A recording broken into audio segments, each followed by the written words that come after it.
Assalamualaikum warahmatullahi wabarakatuh, sahabat cinta Islam Channel.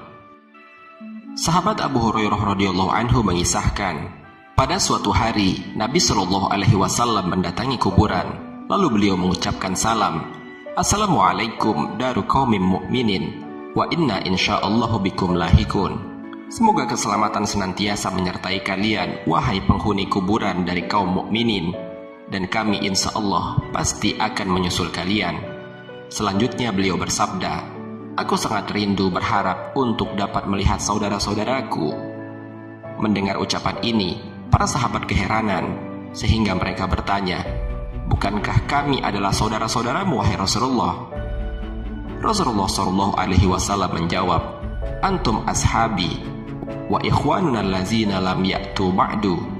Kalian adalah sahabat-sahabatku, sedangkan saudara-saudaraku adalah umatku yang akan datang kelak. Kembali para sahabatnya bertanya, wahai Rasulullah, bagaimana engkau dapat mengenali umatmu yang sampai saat ini belum terlahir? Beliau menjawab, aro'aita law anna rajulan lahu khailun khurrun muhajjalatun baina zohrai khayli duhmin buhmin ala ya'rifu khailah. Menurut pendapat kalian, andai ada orang yang memiliki kuda yang di dahi dan ujung-ujung kakinya berwarna putih, dan kuda itu berada di tengah-tengah kuda-kuda yang lainnya yang berwarna hitam legam, tidaklah orang itu dapat mengenali kudanya? Kemudian para sahabat menjawab, tentu saja orang itu dengan mudah mengenali kudanya. Maka Rasulullah Shallallahu alaihi wasallam menimpali jawaban mereka dengan sabdanya, fa innahum ya'tuna khurra muhajjalina minal wudu' wa ana faratuhum ala khawdi ala la yuzadanna rijalun an haudi kama yuzadul ba'iru dhallu. Sejatinya umatku pada hari kiamat akan datang dalam kondisi wajah dan ujung-ujung tangan dan kakinya bersinar pertanda mereka berwudu semasa hidupnya di dunia.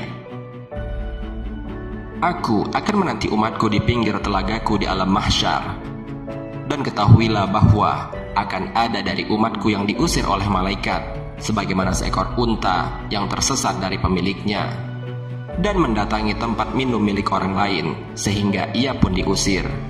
Melihat sebagian orang yang memiliki tanda-tanda pernah berwudu, maka aku akan memanggil mereka, kemarilah. Namun para malaikat yang mengusir mereka berkata, fayuqal innahum qad baddalu ba'daka. Sejatinya mereka sepeninggalanmu telah merubah-rubah ajaranmu. Mendapat penjelasan semacam itu, maka Rasulullah Shallallahu alaihi wasallam berkata, suhqa suhqa liman baddala ba'di. Menjauhlah, menjauhlah wahai orang-orang yang sepeninggalanku merubah-rubah ajaranku. Hadis riwayat Bukhari dan Muslim. Sahabat cinta Islam Channel, mengenai kasus ini dijelaskan pula dalam riwayat lainnya dari Abu Wa'il dari Abdullah dari Nabi Shallallahu alaihi wasallam bersabda, aku akan mendahului kalian di Al-Haud atau telaga. Dinampakkan di hadapanku beberapa orang di antara kalian. Ketika aku akan mengambilkan minum untuk mereka dari Al-Haud, mereka dijauhkan dariku.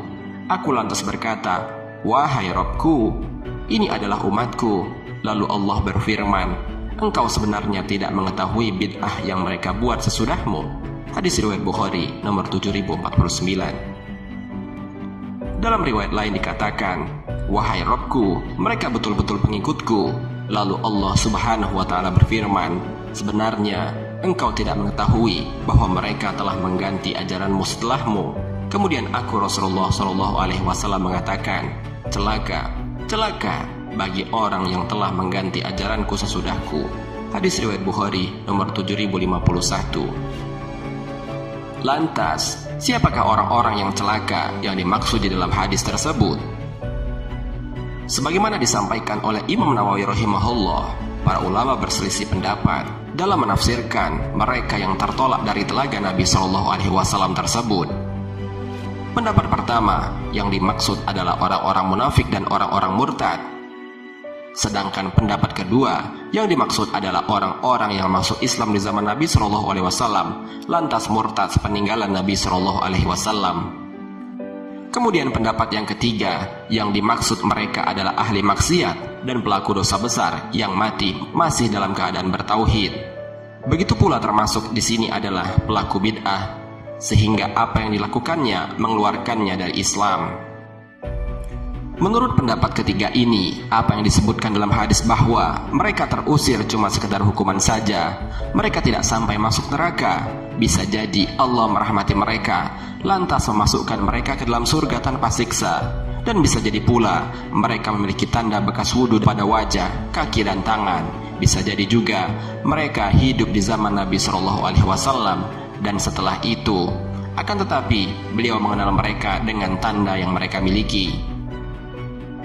Imam Al-Hafiz Abu Amr bin Abdul Bar mengatakan, setiap orang yang membuat perkara baru dalam agama, merekalah yang dijauhkan dari telaga Nabi SAW, seperti Khawarij, Rafidah atau Syiah, dan pelaku bid'ah lainnya.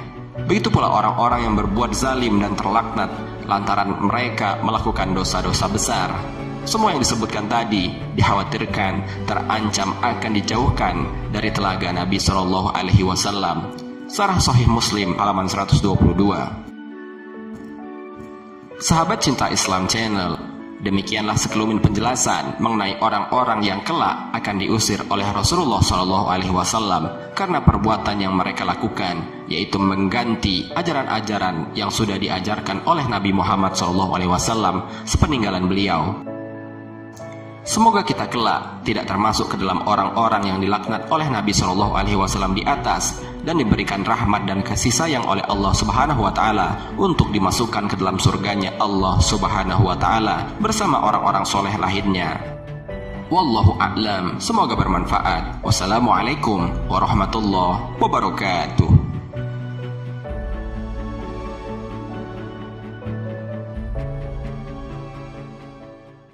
شكرا يا ربي شكرا